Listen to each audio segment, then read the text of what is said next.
So our next panel discussion is going to be focused on the GCC and the UAE in particular. Probably some see it as it has been going through challenging times since the end of 2014 when we had the crash in oil prices. I would like to call the panelists to join me on stage. So we have Ladjadj, CIO of Private Office of His Highness Sheikh Hamdan bin Mohammed Al Nehayan, Faris Tahtamooni, Associate Director, International Ventures, the Private Office of His Highness Sheikh Saeed Al Maktoum, Adil Alzarooni, he's the CEO of Alzarooni Emirates Investments UAE, and Sandip, Bhatt, CIO of DAMAC Invest Family Office.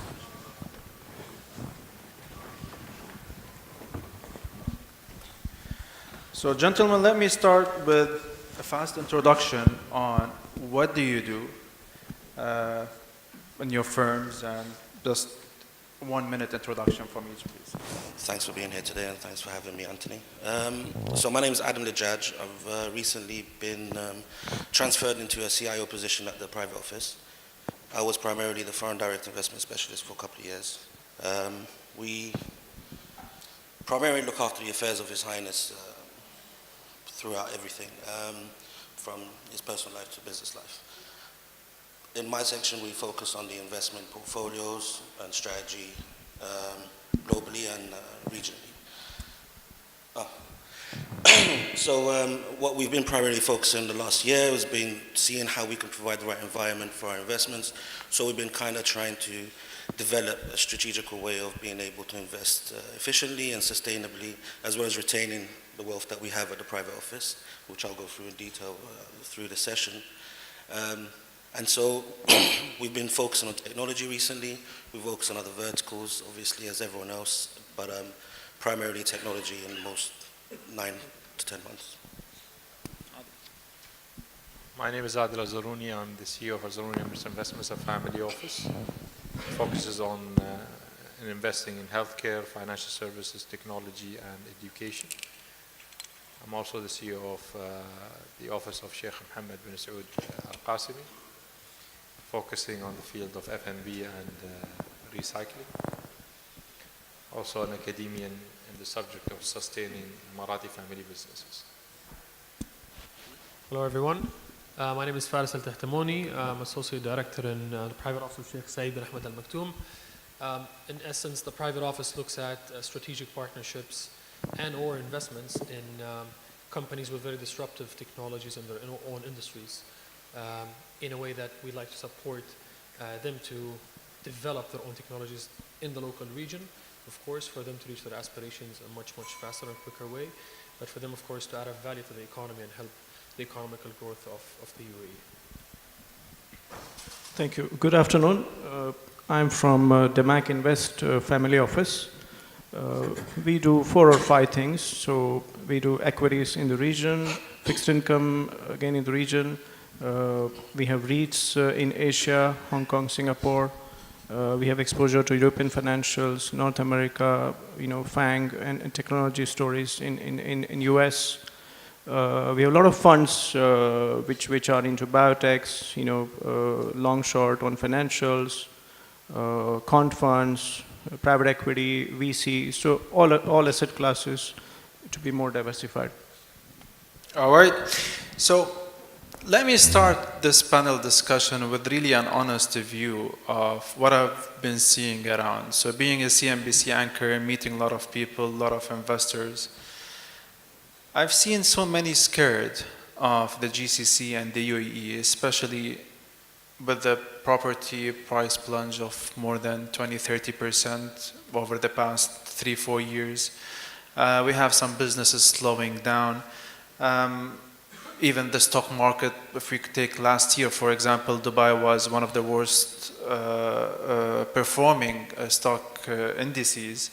So with this kind of performance that we have seen, I would like to know, guys, what is your outlook going forward? When it comes to real estate and investment banking in terms of stock market, etc., we kind of entrust our partnerships that we have in place that look after our capital in that sense. So, for example, a good example is Mohammed here for Barclays Bank. He is one of the most recent partnerships that we're going into to kind of look after that. And we entrust our partnerships to give us information that is correct. But in terms of the current market here, the way I look at it is that when we're looking at bringing companies from abroad here or kind of developing companies within the UAE, strategically the market is not big enough for great value. So, but we are strategically placed 4 hours away from 2 billion people, and so we kind of see this market as an access to other markets, if you know what I mean. So it's an internalization kind of strategy that we kind of put in place. So I guess what I'm trying to say is that we don't just look at this market, we kind of look at the markets around it as well.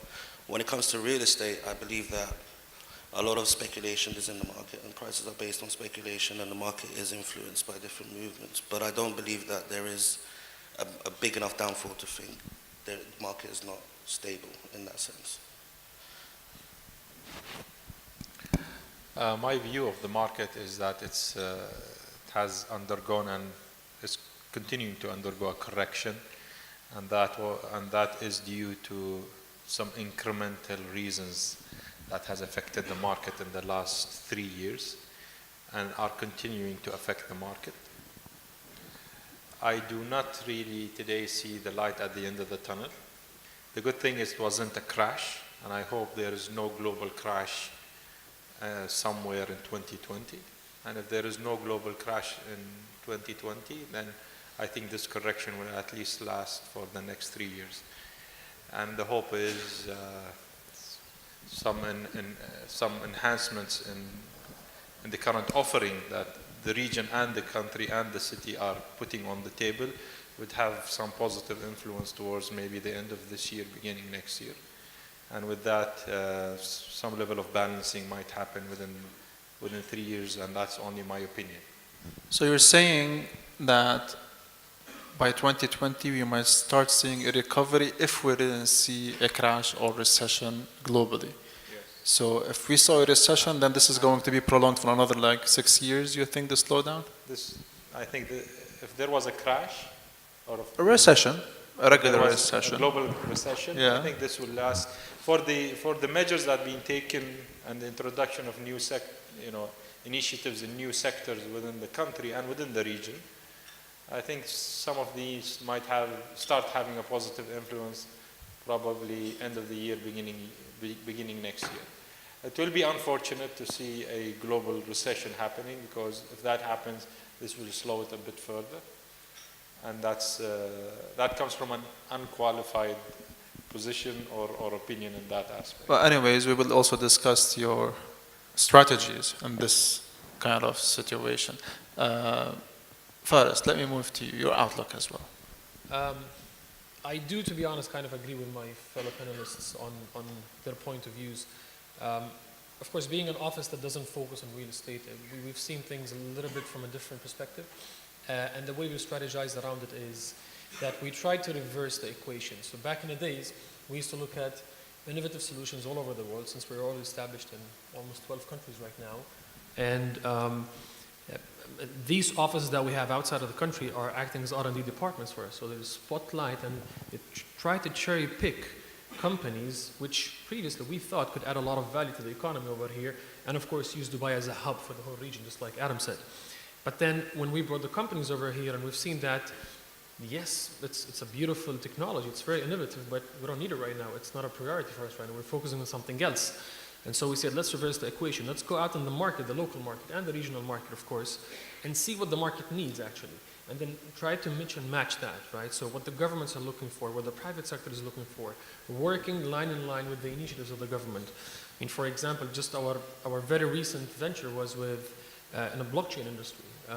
We've seen a lot of interest coming over there, and we're very recently ventured with Smart Cargo, who are exhibiting with us today, through let's say, the logistics industry. And we've seen that because we've spoken to a lot of the government, to the Smart Dubai office and all of the governments, and following the same Emirates strategy for blockchain on 2021, right? We want to diversify the whole focus on specific technologies and move towards, for example, blockchain, move towards autonomous vehicles, the AI, the machine learning, the data analytics. Industries that could disrupt what we have right here and could, create new opportunities of coming up with new technologies and products and employment even in the local market. So what I'm trying to say in short is we've reversed the equation. We started here and then went outside and pulled in. Sure, we will talk about this. Want to comment? I just want to add something as well. I think people have to consider also the UAE and the GCC a little bit different than Europe and America and Asia. The economy and the way it's governed makes it a little bit more agile to react rather than just sit back and go with the effects that the economy is taking into place or whatever factors it is in. I think that's a really important element because it allows the rulers and the governing parties to be able to make aggressive agendas and mandates to be able to counterattack whatever effect that it might have in the market, whether it be in real estate, whether it be in the financial institutions, or whether it be in supply chain or logistics, as Faris mentioned. But I think that's an important element to mention, that the difference between decision-making within the GCC or the UAE is a little bit different than your global markets. Yeah. Probably I can focus with you as well on your views, Sandip, on the real estate market, especially since you're coming from DAMAC and you have a huge exposure to this sector. No, so, I mean, let me answer the previous question, which is more on the global market, and I agree with Adil that we are in late cycle. Interest rates are not zero in US. We are paying 10-year rates closer to 10%, 3%. But selectively, we are finding opportunities, and the way we have designed our portfolio is that post stellar 2017, which was like all asset classes across the board, everything went up. So we were kind of ready for 5% down, 10% down year, and that's what I feel is going to be for the next couple of years. Given that the Fed has been kind and not going to raise much from here, from what we see from January onwards, we are not too much worried. But selectively, we are able to find opportunity. We are buying, or sort of we are selling out of the money puts on the stocks we like, and that with a 25-30% margin of safety, we are able to generate decent return, depending on the volatility of the underlying security.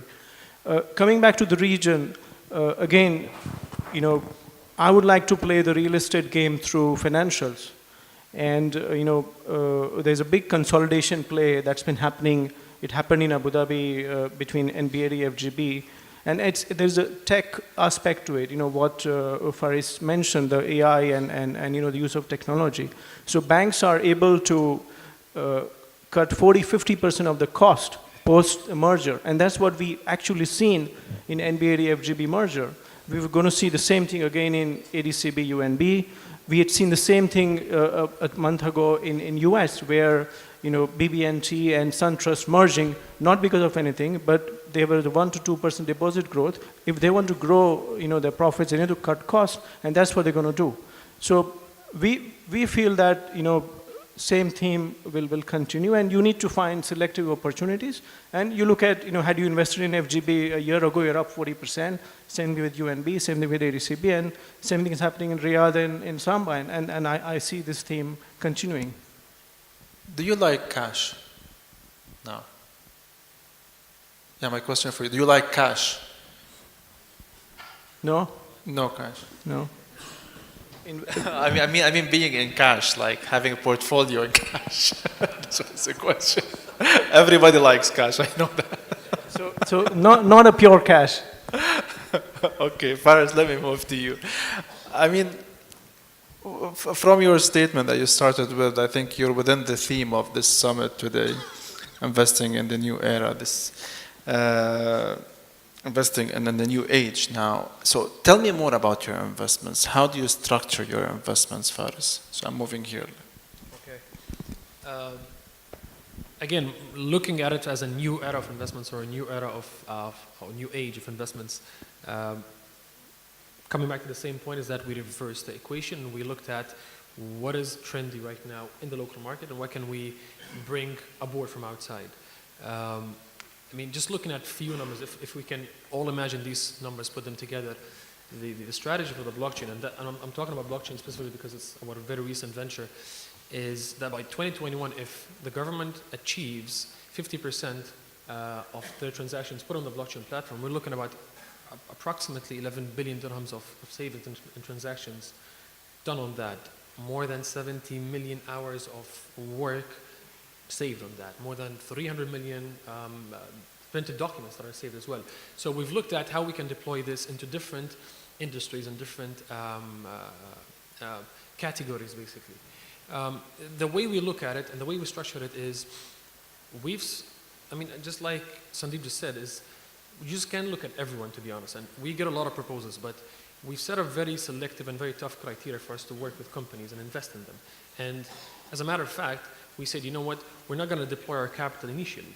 We're going to strategically partner together. We're going to see how they perform in the market, and we're going to deploy their technologies in the market. And if we see a lot of good performance, a lot of activity going on with them, due to be honest, a lot of partnerships that we've done in the past that, yes, they've done very well, but not as much as we expected them to do, to be honest. And then we try to expand with them and reach out with them, but then we were not happy with their performances. So we said, let's perform first. Let's see actual deployment of capital, actual deployment of your own employees and technologies, and. Let's see you capitalize and structure very well and grow well in the market, and then we're going to deploy our own capital. And since we've decided to do that, this strategy has worked very well for us because to be honest, it naturally filtered out a lot of companies that we wanted to invest in initially, but ended up not doing so. Sure. Adil, I remember when we sat last year also on the same panel, you were having similar outlook. You were not really very optimistic. You didn't say that the economic outlook is very rosy for 2018 or 2019, but you were still invested, especially in healthcare and the tech industry. Are you still expanding, or are you holding a little bit back now? Actually, I am still expanding, and I'm back again to becoming aggressive, but from a very different angle. You see, if you'll allow me to just put in a minute about history within this country when it came to investment. There was oil money that went into agencies and real estate, and a lot of money came from there. Agencies and real estate brought in a paying power. A lot of industries were based on that paying power, hospitality, F&B, services in general. That paying power is now diminishing due to the current economic cycle, and it's a necessary, albeit I wonder if it is timely or not, to do fundamental changes in the economic structure. And those fundamental changes in the economic structure is causing us to needing to retract, clean up, buckle up, and refill in the gap within the upcoming economic cycle with different economic fundamentals. I can elaborate on this at a later stage. So what I'm very keen on, especially being a man interested in the subject of family businesses, is to see Emirati family businesses or regional family businesses moving away from being operational businesses to becoming professional investing offices, and to diversify their wealth, which has been accumulated as of yet, and to diversify it across different asset classes, across different currencies, across different geographies. And that's very necessary now, because the amount of growth that was driven by oil, agencies, real estate is not going to continue forever. And now the slowdown is actually a fundamental change, in my opinion. But looking into the economy itself and what is interesting within the economy, I guess the change for me is that I am now less interested in the mid to high pay power. I'm more interested onto the mid and low pay power. So to appeal to that consumer base, which have been highly neglected historically because they are hard work. So you need to basically do hard work now. Previously, it wasn't that hard work. Second is, there is a fantastic play on mergers and acquisitions today. but it requires also hard work, capabilities, intellectuals, in order to extract value out of a merger and acquisition plays in different subsectors of the economy. And the last is staying niche. So historically, I always had a lot of interest in being niche in any subsector of the economy, in order to be less cyclical than the rest of the market. And there are still opportunities in doing so, albeit not as easy as it used to be because of the change in the paying power population. That's my comment. Thank you, Adil. Adam. I agree with both of my colleagues on my left have said, although we've taken a complete different approach, staying proactive and innovative within its own way. And the reason I say that is because I'm a true believer in being able to create the right environment for your investments, rather than just working with the environment. That is being led positively by the private sector and the government, or the semi-private sectors. I think what's important for everyone here to know, if you're looking at what we're looking for and how we're doing it at the moment, it's being able to create the right partnerships I'll give you an example. One of the things we're doing this year is developing an ecosystem for technology. And this whole year I've been traveling and kind of being able to build on that. And what that's for is for innovation, growth, and investment. We've built a fund of funds on the side of it where we'll be deploying capital within global funds and regional funds, and also having a mandate for direct investments, seeding between 100,000 to 1 million ticket sizes, and doing growth investments also. But that needed an ecosystem beside it. That ecosystem entailed the partnerships of government, private sector, innovators, and investors. And ecosystems in general were just ecosystem buzzwords, and they weren't really doing anything to be able to really have a value add to the next player within the ecosystem.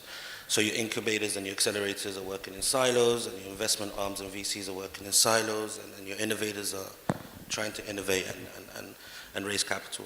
And so what we decided to do is create the right environment for them.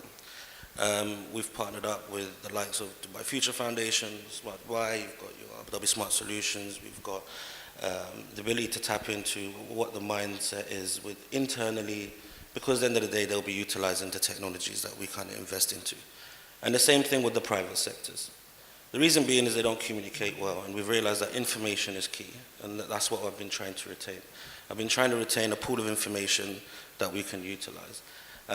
Your private sector is worried about putting out the right information into the economy because it's got competitive advantage to retain. That means if it gives you guys, the public, a weakness, its competitor may be able to take advantage. Your innovator's not got capital, and so he can't communicate properly and put information out there because he's worried about, or she's worried about, someone with capital being able to take away their IP and intellectual property rights. And your investors, there's no lack of investments out there, but again, if an investor puts out information on where the right investments are and where he's going, he's just going to shed noise onto it, and there's going to be a lot of competition in being able to get allocations into that investment. And so we've developed a way where we can be able to extract this information, digest it, and analyze it, and spit it out in an alias format, therefore protecting everyone that is deploying that information and allowing us to then utilize that information with our global partners when we deploy capital into them. Therefore, these VCs, for example, that have a 7-8 year exit strategy will then have a profit and revenue driven strategy for their investments, because then they're able to say, well, the UAE market is looking for this, and we can plug that and play it. The other thing that I always say when I come to these type of events is what our pitch is for the UAE. The UAE is not a big market, it's 10M population. You're not really going to be able to make all the money that everyone thinks that you're going to make out here. And the next two markets have huge populations. One has barriers and entry into market, the other one has low income levels. But like I said earlier, you have a population of 2 billion within a 4-hour vicinity.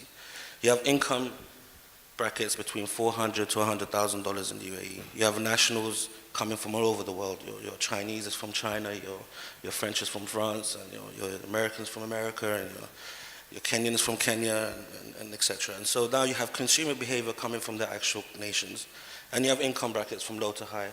Use this market as a testing ground. Use this market to know where your next market is going to be. So develop your HQ over here and then be able to expand. And we're trying to take advantage of those opportunities. So utilizing all those things that I've mentioned allows me to have a strategy that is going to be able to provide our capital with the right environment. Not only do we have the right partnerships, but we have a controlling factor in being able to determine whether our investments are going to do well or not, because we have the communication barrier broken down between the private sector, public sector, investor, and innovator. So now we can co-invest, we can utilize the government and their mandates and tenders, we can utilize the private sector and what they're looking for, and then hit those challenges with solutions. And that's why tech is the one I've been focusing on. In my opinion, it's the newest revolution. You had the industrial revolution, and you had these other revolutions come into play, and people look at this as a fourth one. I look at this as the first innovation, information revolution, rather than a. So yeah, I mean, that's the kind of focus of mine, is being able to develop the right environment. Thank you, Adam, and let me know. I would like to include the audience in this conversation. If you have just any questions, would you like to raise your hand and I bring you the mic? No hands? Okay. Think about something, and then I'll get back to you if you want. Is that a good thing or a bad thing? There are no hands out there. It's a good thing. So they agree with you guys completely. So there's no question at all, right? Yeah, trying to digest. So let me ask you guys, if I would like to bet on one asset class in 2019, just one. Adam. Let me start. Asset class.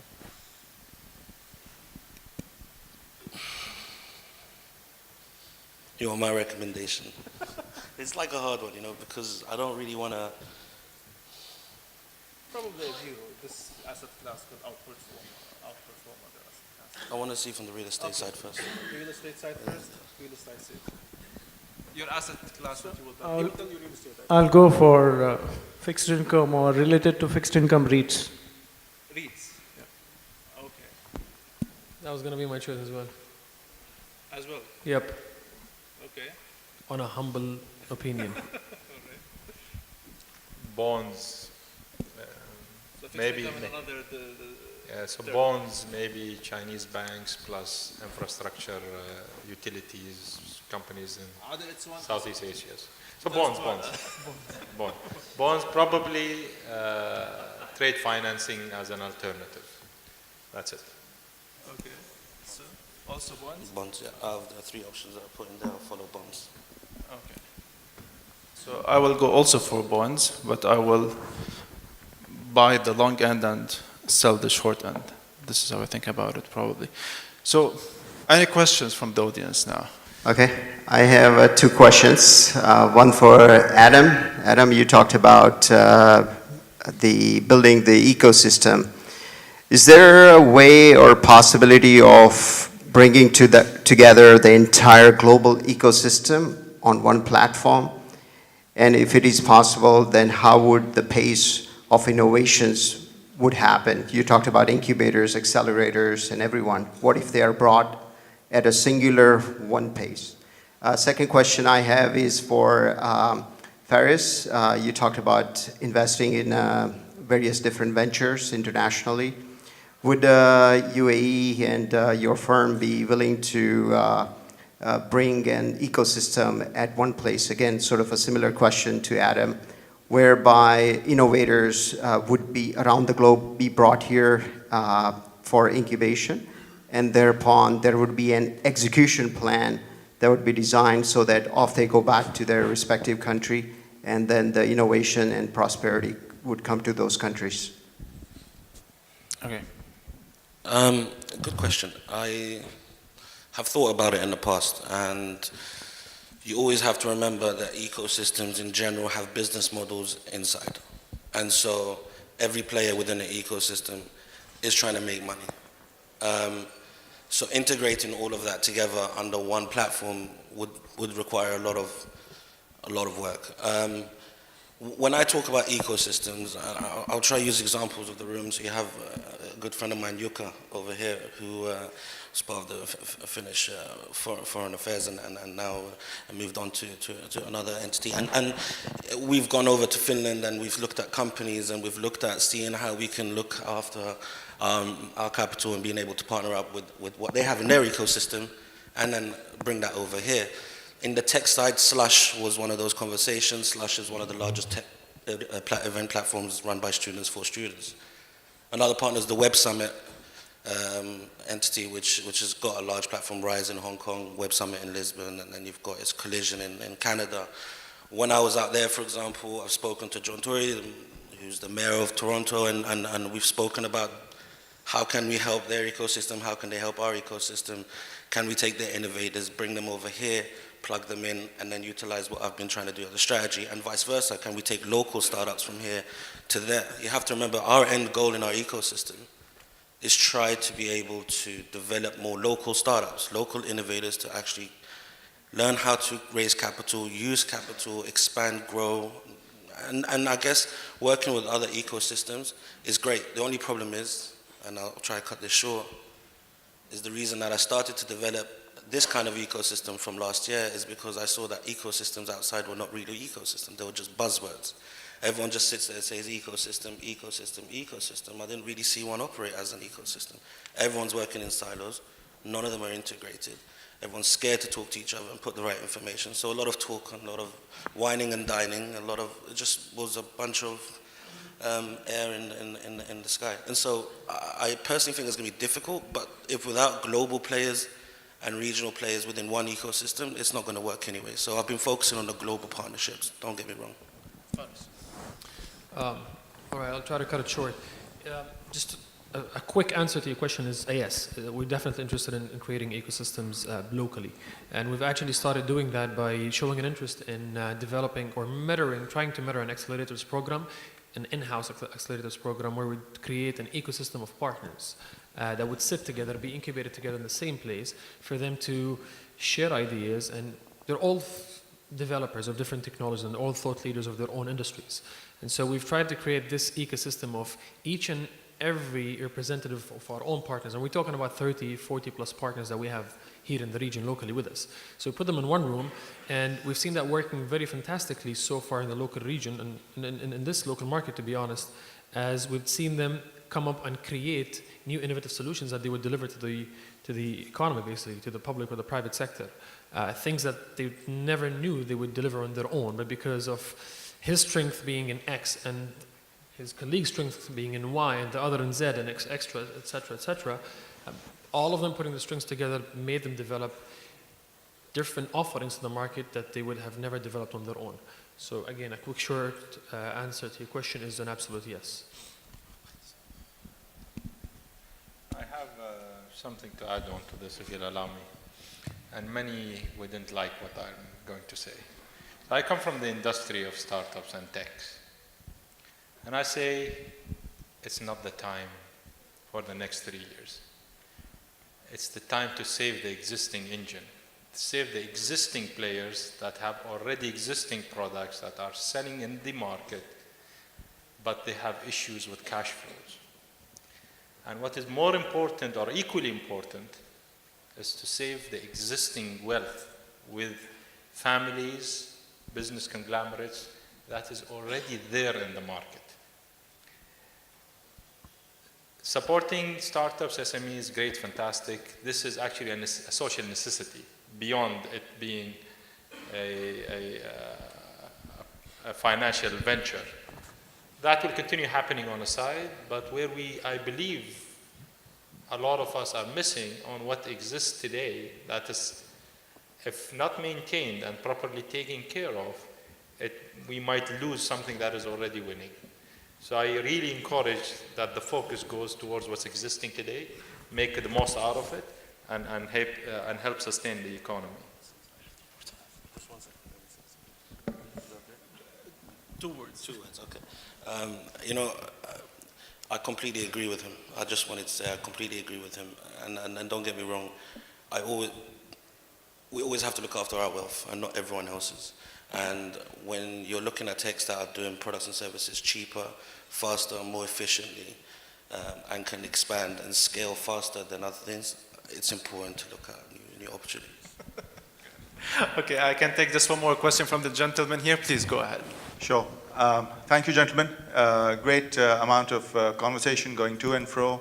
I understand where you guys are coming from in terms of how you structure your family offices and who you represent and what's the sustainable revenue model for each one of your family offices. I understand most of it comes from capital markets, bonds and equities as far as DAMAC investors coming.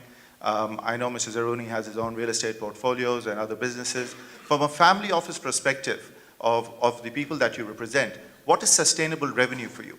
How do you meet sustainable revenue requirements while looking at futuristic implementation of new businesses and investments? Okay, please, to whom do you want to address your I question? think, Because I can just take one yeah, sure. more answer. I think we'll start with Adam over here. You start and you will end with Adam. Okay, that's fair enough. I'll be quick.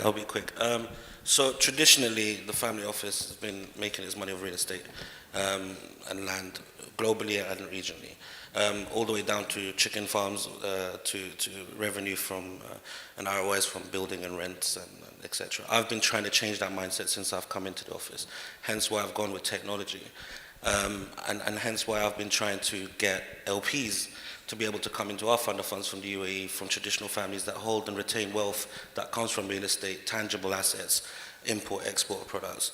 I've been trying to change that mindset to what I call cloud investments. They're scared to invest into things that they will see maybe or not see within 5 to 10 years. So traditionally our income comes from your traditional investments from the past, which is real estate. And also we've got companies from limousine companies that deal with hotels. We have retail stores, we have distribution of products and F&B products from powdered milk to coffee to... So we have a portfolio of traditional investments. I've just tended to go to the new world of technology and being able to deploy capital from funds and platforms of investment. So sustainable revenue comes from your existing companies, whereas you use that money to then invest in future projects, correct? Yes, and plus we also tap into the other family members for being LPs within the fund of funds. And you use other family members' money to then generate more money and then collect it into funds and everything else? Yes, so for example, our family wealth as well as the family members has enticed, for example, a group in China called a Huarong Group, which is a fund that deploys capital into other funds. And then you get in more companies and partner with them for the local Excuse economy. me, we're just out of time, so we can take this conversation out of air. Gentlemen, thank you very much. I really enjoyed this panel discussion and hope you enjoyed it. Thank you.